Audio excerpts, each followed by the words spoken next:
दिनक परे पवित्र भौरी यात्रा रे महाप्रभुंको आज्ञामाल आसिबा परे चक अख संजोग कराजिबार विधि रहिछि।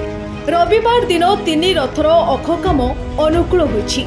महाप्रभुंको माळ महाद्य समर्पण करी विश्वकर्मा माने नाहाका अख तैयारी आरंभ करिसंती। अखर दुई पार्श्वकु चौपट परे बारी चलाई गोलेई करा जाउछि। प्रति रथर नाहक अख काम चलिछि। धौरा काठरे तैयारी होछि अख। 29 तारिख भौरी उत्सव रे चक अख संजोग हेबो। पवित्र भौरी तिथिरे चक अख डेरा नीति पालित हेबाकु थिबारु रथ खळा चलचंचल होई उठिछि। रथ खळारे चलिछि चक फिटिंग। रथर नाहका चकरे पैता पिंधा जाइछि। चकर सौंदर्य वृद्धि करे पैता। पहिर मझी अंशरे 2.5 इंचर एक बिट भली चक्राकार बलय होछि पैता। बारिशिरे हाणी निपुण विश्वकर्मा माने एहाकु तैयारी करिसंती। भौरी उत्सव पाई 6 चक प्रस्तुत सरिथिबा बेले नाहाका अख कार्य शेष पर्याय रे पहुंचिछि बोली निर्माणकारी सेवक कहिसंती। मो ना नारायण महाणा, मो सुबोधनाथ महाणा। वर्तमान आमर भौरी यात्रा पे जो काम चली अकृत आज गलानी काम चली से काम बहुत जोश आगे चली। प्रशासन जो सुविधा सुযোগ देती से सुযোগ अनुसार कम बहुत जोश आगे चली। कौन से असुविधा नहीं, बाधा विघ्न नहीं।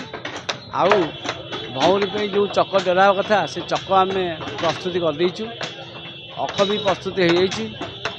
चक काम भौरी पे सब क्लियर हो जाइए। असुविधा कौन सी ना। तेणु भौरी दिन महाप्रभु आइले आज्ञा आम चक देवटी 6टी चक डेरी दू।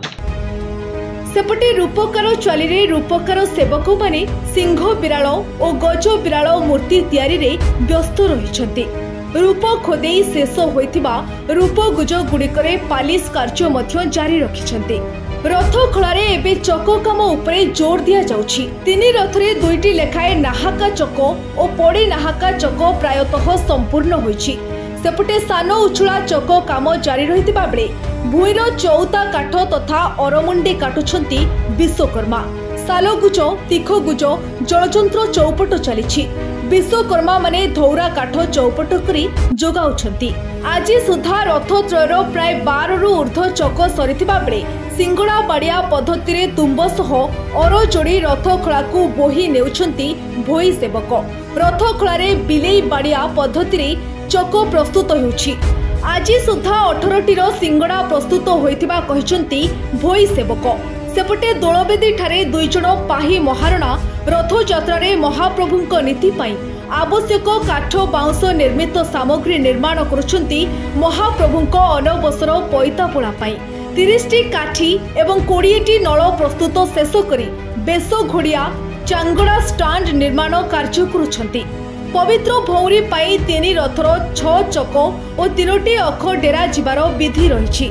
एथि निमंते समस्त कार्य संपूर्ण होइतिबा बेले विश्व प्रसिद्ध घोषयात्रा पाई रथ निर्माण कार्य को आगे नेउछंती निर्माणकारी सेवक माने। सुदर्शन मेकअप वरिष्ठ तत्वावधायक श्री जगन्नाथ मंदिर कार्यालय पुरी। आज बर्तमान आमर अख काम चली एवं चक काम चली, ओरा काम चली, गुज कुरुका जलयंत्र इत्यादि कार्य चली।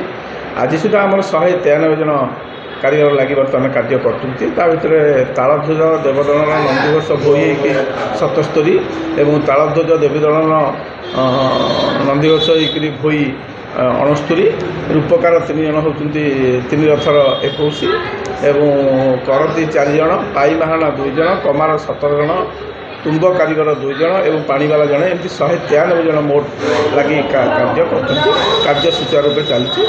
बहु बिफोर टाइम बर्तमान महाप्रभु रथ निर्माण कार्य शेष हो। सर केते आछुंती से माने केते जाउछन? से माने 8टा बेलू आछुंती एवं राति 8टा जाउछंती। सकाळ 8टा आछुंती, राति 8टा भी जाउछंती। ब्यूरो रिपोर्ट आरंभ न्यूज। अधिक खबर पाई आम फेसबुक पेज को लाइक, फॉलो एवं यूट्यूब चैनल को सब्सक्राइब करंतु।